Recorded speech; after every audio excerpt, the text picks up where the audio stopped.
Praise lord. మన ప్రభువును రక్షకుడైన క్రీస్తు యేసు నామములో ఈ సాయంకాల శుభములు మీకు తెలియజేస్తూ ఉన్నాను.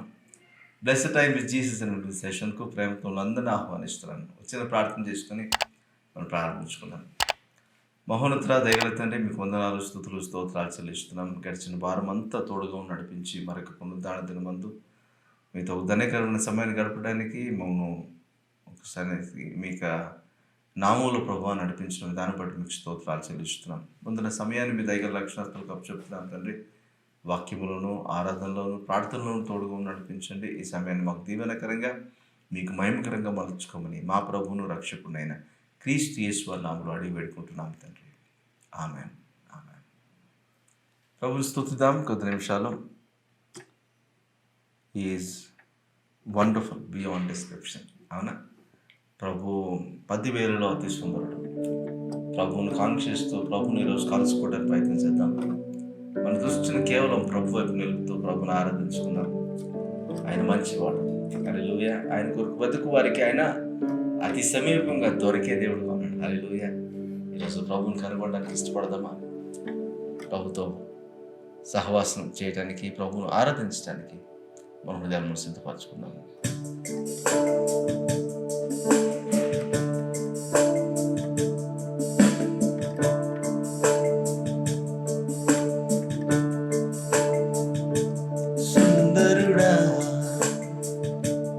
అతిశయుడా, మహోన్నతుడా, నా ప్రియుడా, సుందరుడా, అతిశయుడా, మహోన్నతుడా, నా ప్రియుడా. మరొకసారి, సుందరుడా, అతిశయుడా, మహోన్నతుడా, నా ప్రియుడా, యేసయ్యా. సుందరుడా, అతిశయుడా, మహోన్నతుడా, నా ప్రియుడా. 10,000లో నీవు అతి సుందరుడవు, నా ప్రాణ ప్రియుడవు నీవే. షారోను పుష్పమా, లోయలోని పద్మమా, నిన్ను నేను కనుగొంటినే. 10,000లో నీవు అతి సుందరుడవు, నా ప్రాణ ప్రియుడవు నీవే. చారోను పుష్పమా, లోయలోని పద్మమా, నిన్ను నేను కనుగొంటినే. సుందరుడా, అతిశయుడా, మహోన్నతుడా, నా ప్రియుడా, సుందరుడా, అతిశయుడా, మహోన్నతుడా, నా ప్రియుడా. యేసయ్యా, యేసయ్యా, నా యేసయ్యా, నీ వంటి వారెవ్వరు. యేసయ్యా, నా యేసయ్యా, నీలాగా లేరెవ్వరు. యేసయ్యా, నా యేసయ్యా, నీ వంటి వారెవ్వరు. యేసయ్యా, నా యేసయ్యా,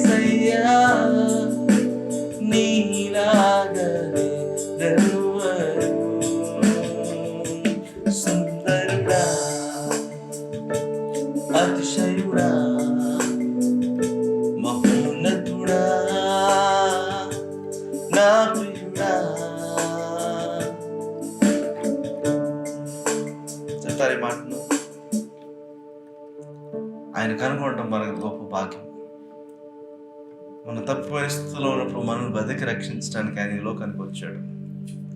ఈరోజు ఆయన మన కొరకు అతి సమీపంగా ఉన్నాడు. ఆయన వద్దకు వారికి ఆయన అతి సమీపంగా ఉన్నాడు, దొరుకుతాడు. ఈరోజు ప్రభుని బతికేటువంటి ధన్యత మనం కలిగి ఉందామా? ఒక బంగారును వెతికినట్లుగా, ఒక వెండిని, ఒక ట్రెజర్ను వెతికినట్లుగా ఆయన వెతకాలంట. ఈరోజు ప్రభువా, నేను వెతుకుతున్నానయ్యా,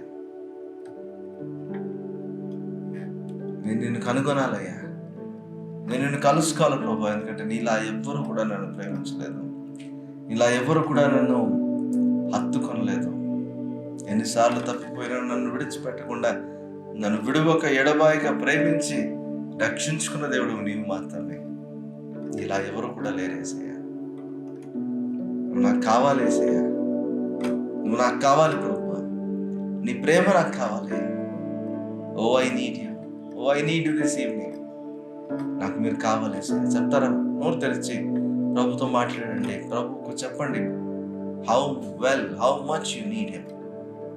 ఆయన మీకు ఎంతగా కావాల్సి ఉందో ప్రభుత్వం మీకు తెలియచేయండి.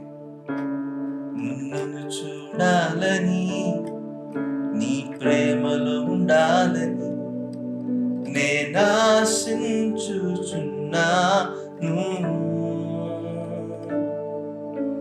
నిన్ను చూడాలని, నీ ప్రేమలో ఉండాలని నేను ఆశించుచున్నాను.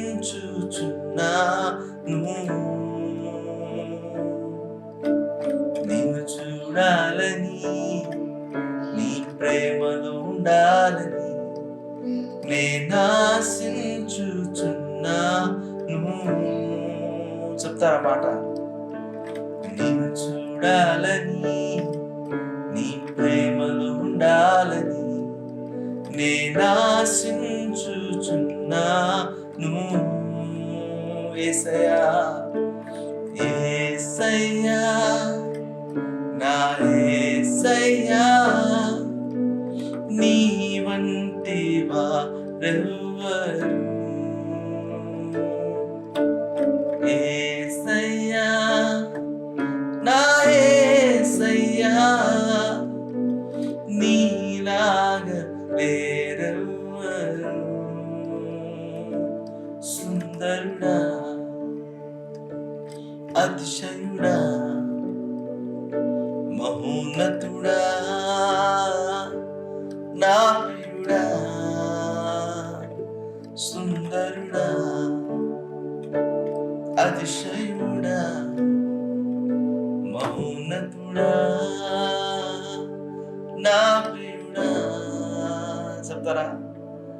నిన్ను చూడాలని, నీ ప్రేమలో ఉండాలని నేను ఆశించుచున్నాను.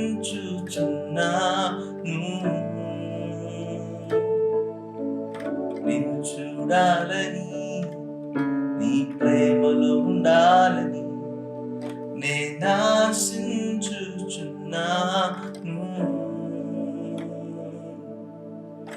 నిన్ను చూడాలని, లాస్ట్ టైం, నీ ప్రేమలో ఉండాలని నేను ఆశించుచున్నాను.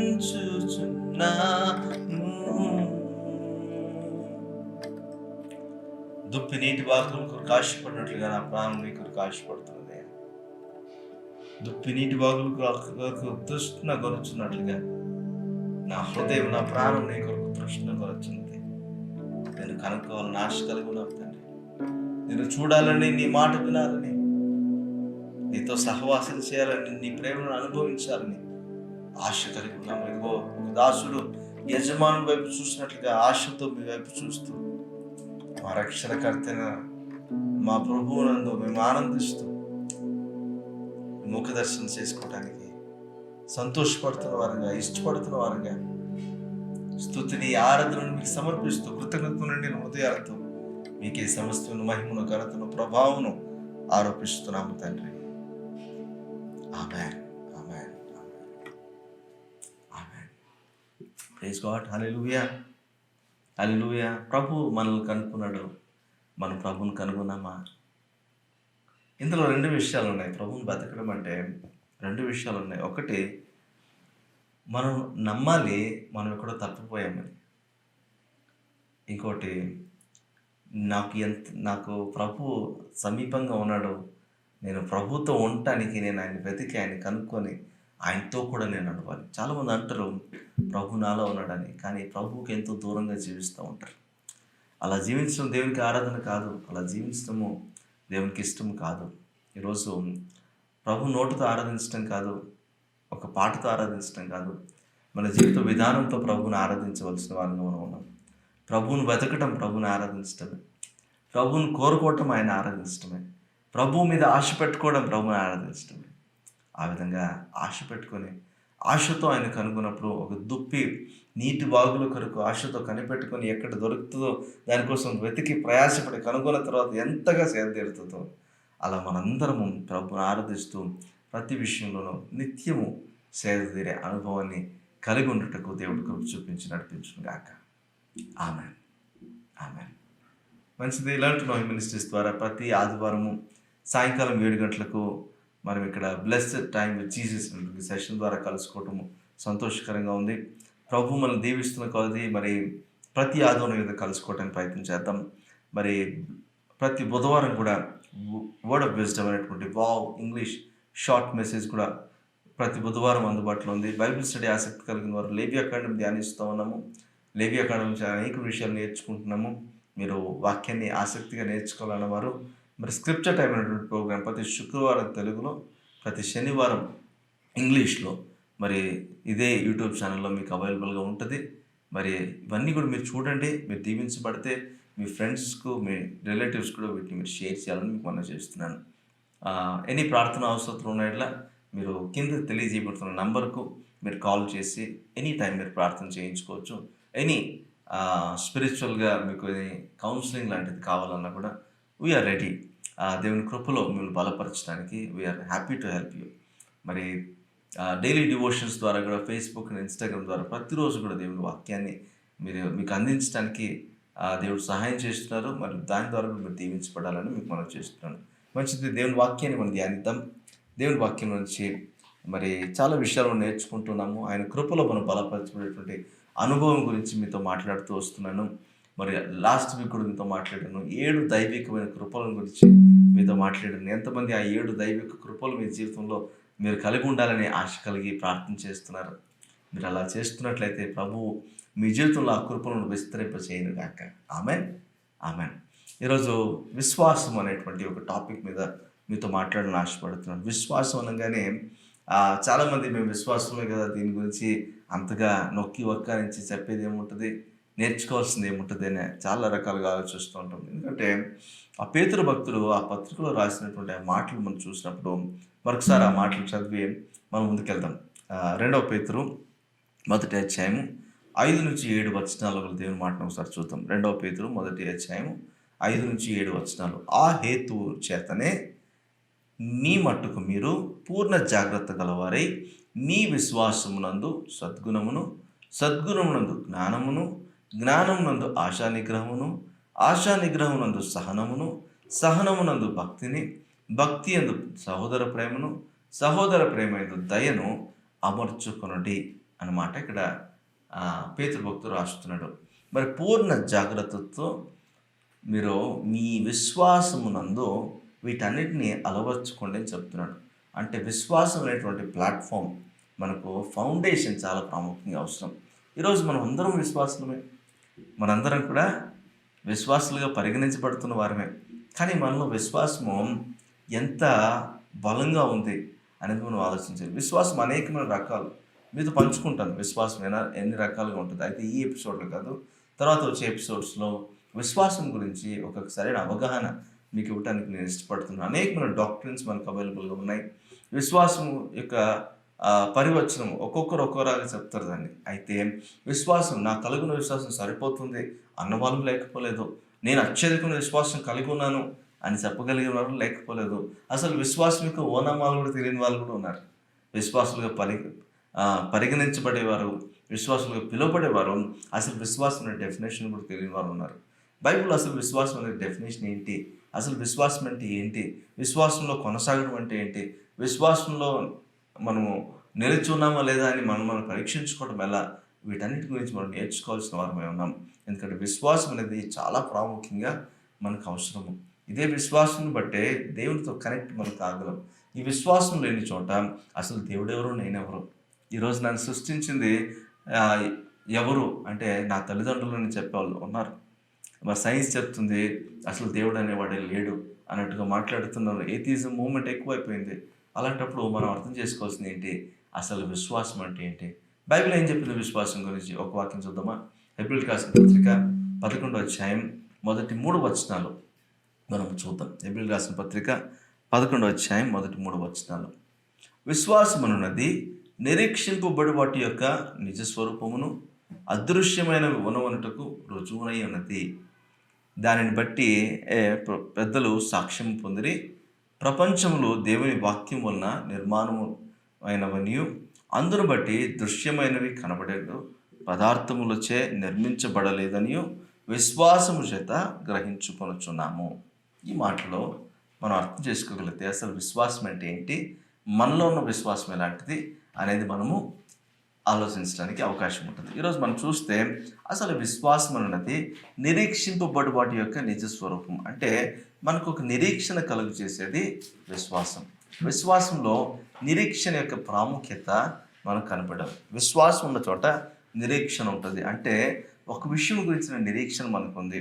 ఒక విషయం ఏంటి అంటే విశ్వాసం అన్నది మనకి ఏం తెలియజేస్తుందంటే ఒక కనిపించే ఒక దేవుడు ఉన్నాడు, మనలను ఆయన ప్రేమిస్తున్నాడు, మన కొరకు ఆయన ప్రణాళికలు కలిగి ఉన్నాడు, ఉద్దేశాలు కలిగి ఉన్నాడు, తన చిత్తాన్ని మన పట్ల ఆయన కనపరచడానికి సమర్థుడైన దేవుడుగా ఉన్నాడు అన్న ఈ విషయాలన్నీ కూడా మనకు విశ్వాసమే నేర్పిస్తుంది. ఈ విశ్వాసం లేకుండా దేవునికి ఇష్టమైన అసాధ్యము అని దేవుని వాక్యమే చెప్పింది. హెబ్రీయులకు రాసిన పత్రిక 11వ అధ్యాయము. నేను చాలా సౌండ్ చేస్తాను, తగ్గించుకో. టక టక టక అని కొడతాను. హెబ్రీయులకు రాసిన పత్రిక 11వ అధ్యాయం 6వ వచనంలో అసలు విశ్వాసం లేకుండా దేవునికి ఇష్టమైనట్టు అసాధ్యమని చెప్పింది. దేవుడు ఉన్నాడని, నన్ను సృష్టించిన వాడు ఉన్నాడని, ఇవన్నీ నేను చూస్తున్న సమస్తాన్ని కలుగు చేసిన దేవుడే అని నేను నమ్మగలిగితేనే దేవునితో సహవాసంలోనికి రావడానికి నేను ఇష్టపడే వ్యక్తిగా మార్చబడగలుగుతాను. ఒకవేళ ఈ సహవాసంలోనికి నేను రావడానికి ఈ విశ్వాసం నాకు దారి చూపించకపోతే నేను నిజమైన దేవుని కనుక్కునేటువంటి పరిస్థితి ఉండేది కాదేమో. అందుకే విశ్వాసం యొక్క ప్రాముఖ్యత చాలా ఇంపార్టెంట్ అని మనం చూస్తున్నాం. ఇక్కడ నిరీక్షింపబడి వాటి యొక్క నిజ స్వరూపం అంటే దేని కొరకు మనం నిరీక్షణ కలిగి ఉన్నాము? ఒక విశ్వాసి అనే వ్యక్తి విశ్వాసం నిజంగా ఉంటే ఒక నిరీక్షణ ఉంటుంది. నేను నా దేవునితో కూడా నేను ఒక చోట నివాసం ఉండబోతున్నాను, నా దేవుని యొక్క ప్రణాళిక నా జీవితంలో నెరవేర్చబడబోతుంది, ఆయన యొక్క చిత్తము నెరవేర్చబడుతుంది, ఆయన రాజ్యము నా జీవితంలో స్థాపించబడుతుంది అనేటువంటి ఒక నిరీక్షణ కలిగి నేను జీవిస్తాను. లేని ఉన్నవంటకు రుజువునై ఉన్నది అంటే ఏవి లేవని మనము ఉన్నాయని వాటిని రుజువు చేసుకోగలము అంటే రూఢిగా నిర్ధారించుకోగలము. అంటే ఇప్పుడు దేవుడు ఉన్నాడు, దేవుని యొక్క రాజ్యం ఉంది, దేవుని యొక్క చిత్తం ఉంది, దేవుని యొక్క ప్రణాళిక ఉంది, దేవుడు నివసించేటువంటి స్థలం ఉంది, దేవుడు మన కొరకు సిద్ధపరిచినటువంటి ఒక స్థలం ఉంది. ఇవన్నీ మనకు కనపడవు, కానీ అవి ఉన్నాయన్నట్టు రుజువే విశ్వాసము. మనకు వీటన్నిటిని రియాలిటీలోకి తీసుకొని వస్తుంది. ఈ విశ్వాసాన్ని మనం అర్థం చేసుకోగలిగితే విశ్వాసం మనలో ఉంటే దేవునితో కనెక్ట్ అవ్వడం చాలా ఈజీ. దేవునితో కనెక్ట్ అయిన ప్రజలు ఈ విశ్వాసం బట్టే ఇప్పుడు బండి నడవాలంటే అందులో ఫ్యూయల్ పడాలి. ఫ్యూయల్ లేకుండా ఇంజన్ ఉంది, ఎవ్రీథింగ్ ఉంది, కండిషన్లో ఉంది బండి అని చెప్తున్నాను, కానీ ఆ పెట్రోల్ వేయకపోతే బండి ఎలా నడుస్తుంది ముందుకు? విశ్వాసం కూడా అలాంటిదే. ఆ లోపల పెట్రోల్ ఉన్న విషయం ఎవరికి తెలియదు, కానీ ఆ పెట్రోలే నడిపిస్తుంది. చాలాసార్లు మనం అనుకుంటాము ఇంజన్ బట్టి బండి నడుస్తుంది. కాదు, పెట్రోల్ని బట్టి నడుస్తూ ఉంది. మరి పెట్రోల్ అంటే మనం చెప్పచ్చు, మీరు చాలామంది అనొచ్చు, మరి ఒకవేళ ఇంజన్ లేకపోతే పెట్రోల్ పోసిన బండి నడవదు కదా అని. అంటే ఇంజన్ మన జీవితం అయితే ఓకే, మన హృదయంలో దేవుడు ఉన్నట్టు అర్థం. సో అందులో ఫ్యూయల్ మనం ఎక్కిస్తూ ఉంటే విశ్వాసము, మనం విశ్వాస పరిమాణాన్ని బట్టి ఎంత దూరం మనం వెళ్ళగలము, ఎంత ఆస్వాదించగలము, దాని పనితీరు ఎంత గొప్పగా గణనీయంగా ఉంటుంది అని మనం గ్రహించుకోగలం. ఈరోజు విశ్వాసము చాలా మనకు ప్రాముఖ్యంగా అవసరం మన జీవితంలో. విశ్వాసం అనే కేక్ క్రస్ట్ మనకుందనుకోండి, ఆ పైన ఐసింగ్ ఎంతైనా ఏదైనా వేసుకోవచ్చు. కానీ క్రస్టే సరిగ్గా లేదనుకోండి, ఒక ఫౌండేషనే సరిగ్గా లేదను ఒక మంచి పునాదే లేదనుకోండి, ఇక మనం దాని మీద ఏది కట్టినా అది నిల్చునే పరిస్థితి ఉండదు. ఈరోజు మన విశ్వాసం నిలుచున్నదిగా ఉండాలి. విశ్వాసంలో అనేకమైన రకాలున్నాయి. అవి నేను మీకు తర్వాత నెక్స్ట్ ఎపిసోడ్‌లో దాన్ని మీకు ఎక్స్‌ప్లెయిన్ చేయడానికి ఇష్టపడుతున్నాను. అయితే ఇప్పుడు ప్రస్తుతానికి విశ్వాసము మనకేం నేర్పిస్తుందంటే, ఒక దేవుడు ఉన్నాడు. ఆ దేవుడే మనల్ని కలుగ చేశాడు. నేను చూస్తున్న సమస్తాన్ని కూడా ఆయనే కలుగ చేశాడు అనేటువంటి ఒక సరైన అవగాహనలోనికి నన్ను నడిపించేదే విశ్వాసం. ఆ విశ్వాసం నాకు చాలా ప్రాముఖ్యంగా అవసరం దేవునితో కనెక్ట్ అవ్వడానికి, దేవునితో సహవాసంలో కొనసాగటానికి. ఈ యొక్క విశ్వాసం గురించి మాట్లాడుతున్నప్పుడు మనకు గుర్తొచ్చే మొట్టమొదటి వ్యక్తి ఎవరంటే అబ్రహాం. అబ్రహాము విశ్వాసులకు తండ్రిగా పిలువబడతాడు. అంటే అబ్రహాం కూడా ఒకానొక సమయంలో ఈ దేవుని ఎరగని వాడిగానే ఉన్నాడు. అబ్రహాము మరి విగ్రహాలను పోతపోసి విగ్రహాలను అమ్ముకునేటువంటి ఒక వృత్తిలో ఉన్నటువంటి వ్యక్తి. ఈజ్ అన్ ఐడల్ మేకర్ అని చెప్తారు. ఆ విగ్రహాలను పోతపోసేవాడు, విగ్రహాలను సిద్ధపరిచేవాడు. ఆ విగ్రహాలు ప్రజలందరూ తీసుకెళ్ళి ఇతని దగ్గరికి కొనుక్కొని వెళ్ళి ఆ విగ్రహాలను ప్రతిష్ఠించుకొని ఆ విగ్రహాలకు మొక్కుతా, ఆ విగ్రహాలకు బలులు అర్పించుకుంటూ మరి పూజలు పునస్కారాలు అన్నీ చేసుకుంటూ జీవిస్తుండేవారు. అయితే అబ్రహాము అనుకుని ఉంటాడు, అరే పిచ్చివారులారా, నేను చేసిన వాటినే మీరు చేస్తున్నారు, అసలు వాటికి జీవం లేదు, మీరు మీరు అడిగినట్లుగా వాటికి ముక్కు, నోరు, చెవులు పెడుతున్నాను కానీ అసలు అవేమీ చేయలేవురా, నేను కదా వాటిని చేశాను, మరి నన్ను కదా మీరు పూజించాలా అనేటువంటి స్థాయి కూడా అబ్రహాం వెళ్ళుంటాడేమో అని అనుకుంటాను నేను. అయితే అబ్రహాము అలా ఉంటున్నప్పుడు అయితే అబ్రహాంతో ఒకానొక రోజున దేవుడు మాట్లాడుతున్నాడు. దేవుడు మాట్లాడి, అబ్రహాము నేను నిన్ను దీవిస్తాను, నిన్ను ఆశీర్వదిస్తాను, నిన్ను అభివృద్ధి చెందిస్తాను అని అబ్రహాంతో మాట్లాడేటప్పటికి ఇంతవరకు ఎప్పుడు అదృశ్యుడు అయిన దేవుడు అబ్రహాంతో మాట్లాడిన దాఖలాలు లేవు. కానీ ఇప్పుడు అబ్రహాం దగ్గరికి వచ్చి దేవుడే మాట్లాడేటప్పటికి అబ్రహాంకి ఇదంతా కొత్తగా అనిపిస్తూ ఉంది. ఎప్పుడు నేను చేసిన విగ్రహాలను ప్రజల దేవుడని మొక్కడం తెలుసు, వాటికి చెవులుండి వినవు, నోరుండి మాట్లాడవు. కానీ ఇప్పుడు కనిపించని దేవుడు, ఒక స్వరూపములైనటువంటి దేవుడు నాతో మాట్లాడుతున్నాడు ఏంటి అని అబ్రాహాము ఎంతో అవాక్కైంటాడు అనుకుంటున్నాను నేను. అయితే అబ్రాహాము దేవుడు చెప్పిన మాటకు వెంటనే లోబడ్డాడు. ఎందుకంటే సత్యాన్వేషణ చేసి ఉంటాడు అబ్రాహాము. అసలు ఏంటి నా పరిస్థితి ఏంటి, అసలు దేవుడు అన్నవాడు ఉన్నాడా, అసలు నేను చేసిన విగ్రహాన్ని ప్రజలు మొక్కుతూ ఉంటే మరి నిజమైన దేవుడు ఎవరు, అసలు దేవుడు అనేవాడు ఉన్నాడా, ఉంటే ఎక్కడున్నాడు అని ఆలోచిస్తూ ఉండొచ్చు. అయితే దేవుడే ప్రత్యక్షంగా మనతో మాట్లాడడం చూసినప్పుడు ఒక నిర్ధారణ అతను కలిగింది. ఉన్నాడు, నాతో మాట్లాడుతాడు, నా బాగోగులు చూస్తున్నాడు, నన్ను గమనిస్తున్నాడు, నన్ను పరిశీలన చేసి చూస్తున్నాడు అని అబ్రహాం గుర్తించిన వ్యక్తిగా ఉన్నాడు. అయితే అబ్రహాంతో దేవుడు, నువ్వు ఇక్కడి నుంచి వెళ్ళాలా, నువ్వు నీ స్వజనులను విడిచిపెట్టాలా, నువ్వు ఉన్న ప్రదేశాన్ని విడిచిపెట్టి నేను నీ కొరకు చూపించబోతున్నటువంటి ప్రదేశానికి నేను నిన్ను నడిపిస్తాను, నువ్వు నాతో పాటు వచ్చేయగానే మరి ఎక్కడికి వెళ్తాడో తెలియదు, ఎప్పుడన్నా దూరదేశాలకు వెళ్ళాడో లేదో తెలీదు. ఇప్పుడు ఒకసారిగా తీసుకెళ్తాను అంటున్నాడు, తన సొంత వారిని అందరినీ విడిచిపెట్టాలంటున్నాడు. అయినా కూడా పర్వాలేదు, వెంటనే లోబడ్డాడు, బయలుదేరాడు. విశ్వాసం లేకపోతే బయలుదేరుతాడా? విశ్వాసం లేకపోతే తన సొంత వారిని విడిచిపెట్టి ఎవరో అనామకుడు ఏదో చెప్తే వెళ్ళిపోతాడా? విశ్వాసం బట్టి వెళ్ళాడు.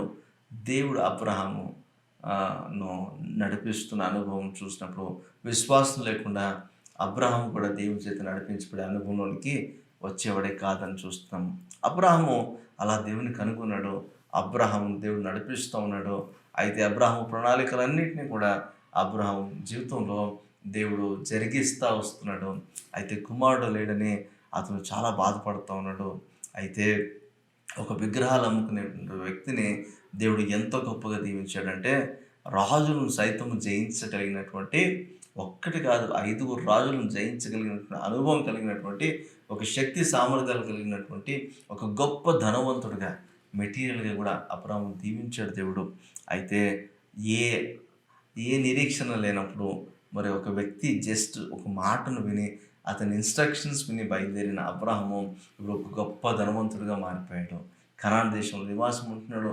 అయితే మంచి గొప్ప ధనవంతుడు అయిపోయిన తర్వాత కుమారుడు లేడని అతను బాధపడుతుంటే దేవుడు అతనితో మాట్లాడుతున్నాడు, పదే పదే తెలియజేస్తూ ఉన్నాడు. ఇదిగో ఇసుక రేణువులను చూడు, ఇసుక రేణువులను లెక్క పెట్టగలవా, ఈ విధంగా నీ నీ సంతానం ఉండబోతుంది అని చెప్పాడు. విన్నాడు, ఒప్పుకున్నాడు. తర్వాత ఒకసారి ఆకాశ నక్షత్రం చూడు, వాటిని లెక్కించగలవా, అంత గొప్పగా నీ నీ సంతానం ఉండబోతుంది అని చెప్పాడు దేవుడు. వింటున్నాడు. అయితే ఆలోచిస్తున్నాడు, మరి నా వయసేమో 99 సంవత్సరాలు, నా భార్య వయసేమో ఆల్మోస్ట్ 89 సంవత్సరాలు, ఇప్పుడు 90 సంవత్సరాలు. మరి వృద్ధులైపోయాము, ఇక మాకు పిల్లలు కలుగుతారా, ఇది మాకు జరిగే పనేనా అని ఆలోచిస్తూ ఉండొచ్చు. అయితే సారమ్మ కూడా ఒక ఆలోచన ఇచ్చి, మరి ఫిజికల్గా శారీరక ఆలోచన ఇచ్చి, మరి హాగర్ ద్వారా నువ్వు కుమారుని కనొచ్చు అని చెప్పింది. అయితే అది కూడా కాదు, నిరీక్షణ లేనప్పుడు, అసలు ఇది జరగదు అని అనుకున్నప్పుడు, మరి ఆ సమయంలో అబ్రాహాము దేవుని నమ్మాడంట. అది అతనికి నీతిగా ఎంచబడిందంట. ఏం చెప్తున్నాను నేనంటే, విశ్వాసంలో నిరీక్షణ ఉంటుంది, విశ్వాసంలో తెంపరితనం, తెగింపు ఉంటుంది. విశ్వాసంలో వెంటనే నిరీక్షణ లేనప్పుడు అసలుకి జరిగే పరిస్థితి లేదు. మృతతుల్యమైన వారి శరీరాల్లో జీవము లేదు. ఇక ఆ సమయంలో ప్రసవించడం జరగని పని, కన్సీవ్ అవడం జరగని పని. అయితే అబ్రాహాము దేవుని నమ్మాడంట. నమ్మిన వెంటనే అది అతనికి నీతిగా ఎంచబడినంత, అది నీతిమంతుడిగా తీర్చిపడ్డాడంట. అబ్రహాం పేరు మార్చబడింది. అబ్రాముగా ఉన్నాడు, అబ్రహాముగా మార్చబడ్డాడు. దేవుని యొక్క ప్రణాళిక ఒక తర్వాత ఒకటి నెరవేర్చబడడం ప్రారంభించబడింది. ఇస్సాకు దేవుడు చెప్పినట్టుగానే అబ్రహాము శారాలకు దేవుడు కుమారుని అనుగ్రహించాడు. వాగ్దాన పుత్రుడుగా ఇస్సాకు జన్మించాడు. ఈరోజు పౌలు భక్తుడు ఒక మాట అంటాడు అబ్రహాము గురించి. రోమీయులకు రాసిన పత్రిక 4వ అధ్యాయంలో మీరు చదవగలిగితే, అక్కడ మృతులైన వారి శరీరాలను చూసుకొని అబ్రహాము నిరీక్షణ లేని సమయంలో దేవుని నమ్మాడు, అది అతనికి నీతిగా ఎంచబడింది. ఈరోజు అటువంటి విశ్వాసమే కదా మనలో ఆయన కోరుకుంటున్నాడు. అలాంటి విశ్వాసం మనలో ఉందా? సరే, ఇంత జరిగింది, అబ్రహాము అంతకంతకు విశ్వాసం అభివృద్ధి చెందుతూ ఉన్నాడు. మరి అబ్రహాముకి కుమారుడు కలిగిన వెంటనే, ఇస్సాకు కలిగిన వెంటనే, ఇస్సాకు అనే మాటకు సంతోషం అనే అర్థము. ఇస్సాకు పుట్టిన తర్వాత అబ్రహాముకు ఎక్కట్లేని సంతోషం వచ్చేసింది. ఇప్పుడు దేవునితో సహవాసంలో కొంచెం డీప్ అయిపోయిన వెంటనే ఇస్సాకుతో కలిసి మంచిగా సమయాన్ని గడుపుతున్నాడు. వృద్ధులుగా ఉన్నారు కదా, ఎంతకాలం బ్రతుకుతారో తెలియదు అనుకున్నారో ఏమో. మరి ఉన్న సమయాన్ని ఇస్సాకుకు సంపూర్తిగా ఇచ్చేసి సంతోషంగా గడుపుతామని అనుకున్నారు. అయితే దేవుని మర్చిపోయేటువంటి అనుభవంలోకి వచ్చేసారు. అయితే దేవుడు ఒక పరీక్ష పెట్టాడంట. తన విశ్వాసానికి పరీక్ష ఉంది. మీ జీవితంలో విశ్వాసానికి పరీక్ష ఎప్పుడైనా మీరు ఎదుర్కొన్నారా? పరీక్ష ఉండటం మంచిదే. పరీక్షను గెలిచిన వారు ఖచ్చితంగా మీ జీవితంలో విజయాన్ని చూస్తారు, నెక్స్ట్ లెవెల్కి మీరు వెళ్తారు. అయితే ఈరోజు ఆ పరీక్ష నాకు వద్దనుకుంటే మీరు ఉన్న స్థాయిలోనే ఉండిపోతారు. విశ్వాసంలో పరీక్ష ఉంటుంది. అబ్రాహాము విశ్వాసానికి పరీక్ష కలిగింది. దేవుడు అన్నాడు, నువ్వు బహుగా ప్రేమించేటువంటి నీ కుమారుడిని, ఒక్కగానొక్క నీ కుమారుడైన ఇస్సాకును తీసుకొని మోరియా పర్వతం దగ్గర ఒకానొక పర్వతంలో నేను నీ చూపించేట ఒక పర్వతం మీద నీ కుమారుని దహన బలిగా నాకు అర్పించాలి అన్నాడు. అర్పించమని చెప్పిన వెంటనే భార్యతో కూడా చెప్పలేదు. వెంటనే ఉదయం లేచి వెళ్ళిపోయి, మరి ఎంతగా నమ్మాడంటే దేవుణ్ణి, ఆ ప్లేస్కి వెళ్ళిపోయి, దేవుడు పలానా చోట అని చెప్పగానే తీసుకెళ్ళిపోయి అందరినీ విస్మయం పొందే విధంగా అందరితో మాట్లాడుతూ, మరి నార్మల్గానే ప్రవర్తిస్తూ అక్కడికి వెళ్ళి కుమారుని చంపేయడానికి కూడా ఇష్టపడ్డాడు. ఎందుకంటే దేవుని నమ్మాడు. ఎంతగా నమ్మాడంటే, నేను ఒకవేళ నా కుమారుని ఇచ్చేసిన దహన బలి, నేను ఒకవేళ చంపేసి నేను కాల్చేసి లాస్ట్కు బూడిద మిగిలిన ఆ బూడిదలో నుంచి సైతము నా కొరకు నా కుమారుని తిరిగి బ్రతికించగలడు అని నమ్మాడంట. హల్లెలూయా! ఎంత గొప్ప విశ్వాసం చూడండి. ఆ విశ్వాసాన్ని బట్టి దేవుడు అన్నాడు, కత్తి ఎత్తి చంపబోతూ ఉంటే దేవుడు అన్నాడు, లేదు, దీన్ని బట్టి నాకు అర్థమవుతుంది నువ్వు నాకు లోబడే వ్యక్తి అని, నువ్వు నన్ను ప్రేమిస్తున్నావని, నువ్వు నాకు భయపడుతున్నావని నాకు అర్థమైంది అబ్రాహాము, నువ్వేం చేయొద్దు అని దేవుడు అక్కడ అబ్రాహాంతో మాట్లాడడం చూస్తాం. విశ్వాసము మనకు చాలా ప్రాముఖ్యంగా అవసరం. విశ్వాసం లేకుండా దేవునికి ఇష్టమైనట్టు అసాధ్యము. విశ్వాసం జీవితంలో ఎలా ఉంది, ఎంత శాతం ఉంది, ఎంత క్రియలతో కూడినదిగా ఉంది. మరి యాకోబు పత్రికలో ఒక మాట అంటూ, యాకోబు పత్రికలో ఒక మాట రాస్తున్నాడు, విశ్వాసం క్రియలు లేనిదైతే అది వృత్తమైనది. అబ్రాహాము యొక్క విశ్వాసము నోటి మాటలతో లేదు, ఏదో అంత ఎగ్జాజరేట్ చేస్తున్నట్టుగా లేదు. అతని విశ్వాసము క్రియలతో కూడా ఉంది. అతని విశ్వాసము నోటి మాటలది అయితే మరి కుమారుని అర్పించడానికి వెనుతీసే వ్యక్తి అయితే ఇప్పుడు ఆ, క్రియలతో కూడినది కాబట్టి కుమారుని ఇవ్వటానికి కూడా వెనకాడలేదని చూస్తున్నాం. ఇదే ఏప్రిల్ రాసిన పత్రిక 11వ అధ్యాయంలో అనేక మంది విశ్వాస వీరుల జాబితా ఉంటుంది. అందులో అబ్రహాం చేసినటువంటి ఆ బలియాగమును గురించి మాట్లాడితే అక్కడ చాలా స్పష్టంగా చెప్పబడుతుంది. అతను కుమారుని విశ్వాసం ద్వారా అనుగ్రహించేసాడంట. అంటే బలి ఇచ్చేశాడు, తర్వాత పొందుకున్నాడు అని చూస్తున్నాం. అంటే విశ్వాసంలో తన హృదయంలో నేను ఇచ్చేస్తాను అనుకున్నాడు, ఇచ్చేయడానికి సిద్ధపడ్డాడు, వెళ్ళాడు, ఇచ్చేశాడు కూడా అని అర్థం. అంటే హృదయం నందు విశ్వసించాడు దేవుడిని. ఏమి ఒకవేళ ఇచ్చేస్తాను, ఇచ్చినా నా దేవుడు ఉంచుకోడు, నాకు వెనక్కి ఇచ్చేస్తాడని అదే ఆలోచనతో వెళ్ళాడు. విశ్వాసం కనపరిచాడు, విశ్వాసంతో దేవుని సంతృప్తి పరచగలిగాడు. ఈరోజు మన విశ్వాసం ఎలా ఉంది? విశ్వాసులకు తండ్రిగా పిలువబడుతున్న అబ్రహాం జీవితంలో ఉన్న విశ్వాసము చాలా గొప్పదిగా కనబడుతుంది. అయితే మన విశ్వాసం ఎలా ఉంది? ఈరోజు మనం పరీక్షించుకోవాలి. ఈ విశ్వాసం లేకపోతే చెప్పబడిన 7 దైవిక కృపలు మనకు కలిగి ఉండడం అనేటువంటి జరిగిన పని. ఒక క్రస్ట్ లేదనుకోండి, దాని మీద టాపింగ్స్ ఏం వేస్తాము, సీజనింగ్స్ ఏం వేస్తాము, ఫ్లేవర్స్ ఎలా పనిచేస్తాయి? ఈరోజు మన విశ్వాసం ఎలా ఉంది మనం పరీక్షించుకోవాలి. ఆ విశ్వాసము ఒకవేళ సరైనదైతే, దేవుని వాక్యము చేత మనకు అనుగ్రహించబడిన విశ్వాసం అయితే, ఆ విశ్వాసంలో మనం స్థిరులుగా కొనసాగలం. విశ్వాసం ఎలా వస్తుంది అని అడిగితే, విశ్వాసం వినటం వలన వస్తుంది. యేసు క్రీస్తుని గురించిన వాక్యం వినటం వలన వస్తుంది విశ్వాసం. విశ్వాసం అభివృద్ధి చెందాలంటే మనం చేయాల్సింది ఏంటంటే, దేవుని వాక్యానికి లోబడాలా, దేవుని వాక్యాన్ని ధ్యానించాలా, దేవుని వాక్యాన్ని వినాలి, దేవుని వాక్యానికి లోబడాలి, దేవుని వాక్యాన్ని ప్రేమించాలి. అప్పుడు విశ్వాసం అభివృద్ధి చెందుతాం. శిష్యులైన వారు యేసుక్రీస్తు ప్రభు వారిని అడిగారు, మా విశ్వాసాన్ని అభివృద్ధి చెందించు అని. యేసు ప్రభు వారు అన్నారు, నా మాటకు లోబడి ఉండండి, మీ విశ్వాసం అభివృద్ధి చెందుతుంది. ఈరోజు మాట మీతో చెప్తున్నాను, విశ్వాసములకు కర్తయు దాన్ని కొనసాగించువారని యేసు వైపు చూస్తూ ఉండగా మన విశ్వాసం అభివృద్ధి చెందును గాక. ఆయనతో సహవాసం చేస్తూ ఉండగా మన విశ్వాసం అభివృద్ధి చెందును గాక. స్థిరమైన విశ్వాసంతో మరి ఆయన కొరకు నిజమైన సాక్షులుగా ఈ లోపల జీవించడానికి దేవుడు సహాయం చేయను గాక. ఈ పూర్ణ జాగ్రత్తతో విశ్వాసమును లో పెంపొందించబడాలి. విశ్వాసంలో పెంపొందించబడుతుండగా మిగిలిన 7 దైవిక కృపలు మన జీవితంలో అమర్చబడడానికి ఒక సబ్స్టెన్స్ విశ్వాసంగా మన జీవితంలో కావాలి. అలా ఎప్పుడైతే మనం పొందుకుంటామో ఆ విశ్వాసం ద్వారా ప్రభువుకి ఇష్టలుగా జీవించగలిగేదాన్ని దేవుడు మనకు అనుగ్రహించును గాక. వచ్చిన ప్రార్థన చేద్దామా? సరే, మీకు స్తోత్రాలు, మీకు వందనాలు చెల్లిస్తున్నాం తండ్రి. విశ్వాసం లేకుండా మీకు ఇష్టం అయినట్టు అసాధ్యమైన వాక్యం చెప్పింది. విశ్వాసంతో మీరు వెతుకువారు ఖచ్చితంగా మంచి ఫలం మీ ఎదురు నుంచి పొందుకుంటారని వాక్యం చెప్పింది. ఈరోజు అబ్రహాము జీవితం నుంచి విశ్వాసమును మేము నేర్చుకున్నాం తండ్రి. మరి మా జీవితంలో విశ్వాసము మేము కలిగి ఉండాలని ఆశపడుతున్నాము. ఆ విశ్వాసము మేము స్థిరులుగా ఉండటానికి, మీ కొరకు కదలని వారంగా ఉండటానికి, ఆ విశ్వాసంలో మేము బలపరచబడగలగటానికి మాకు చక్కగా మీ కృపను సహాయం చేసి నడిపించమని, దీవించమని, ఆశీర్వదించమని ప్రార్థన చేస్తున్నాం తండ్రి. ఈరోజు మరి 7 దైవికమైన కృపలు మా జీవితంలో ఉండాలి అంటే మొదటిగా మేము విశ్వాసం కలిగిన వారంగా ఉండాలి. ఆ విశ్వాసంలో కూడా కదలని వారంగా మరి స్థిరులుగా ఉండేటువంటి విశ్వాసంను మేము కలిగి ఉండటానికి, అబ్రహాము కలిగిన విశ్వాసం, ఏ నిరీక్షణ లేనప్పుడు మరి మిమ్మల్ని నమ్మేటువంటి విశ్వాసాన్ని, మీ చేత నీతిమంతులుగా తీర్చబడేటువంటి విశ్వాసాన్ని, మీ చేత రక్షించబడేటువంటి విశ్వాసాన్ని, విశ్వాసంలో అంతకంతకు అభివృద్ధి చెందేటువంటి కృపను మీరు మాకు అనుగ్రహించి దీవించి ఆశీర్వదించమని, ఈరోజు వాక్యాన్ని వింటున్నటువంటి మీ ప్రజలందరితో కూడా నైనా మీరు మాట్లాడుతున్న విధానం బట్టి మీకు స్తోత్రాలు చెల్లిస్తూ, వారి విశ్వాసానికి తగినట్టు ఫలాన్ని వారు పొందటానికి, ఆ విశ్వాసం పరీక్షించబడినప్పుడు అది చక్కగా నైనా మేము సంతృప్తిపరిచేటువంటి విశ్వాసంగా మార్చబడగలటానికి దయచేసి సహాయం అనుగ్రహించమని మా ప్రభువును రక్షకుడైన క్రీస్తు యేసు వారి నామములో పెట్టుకుంటున్నాం తండ్రి. Amen, amen. Thank you so much. మీరు దీవించబడుతున్నాను నేను నమ్ముతున్నాను. మరి నెక్స్ట్ ఆదివారం మరలా మనం కలుసుకుందాం. అంతవరకు విశ్వాసంలో ప్రభువులో ఎదుగుతూ ఉండండి. ప్రభు మీకు ప్రతి విషయంలో తోడై నడిపించును గాక. ఆమెన్.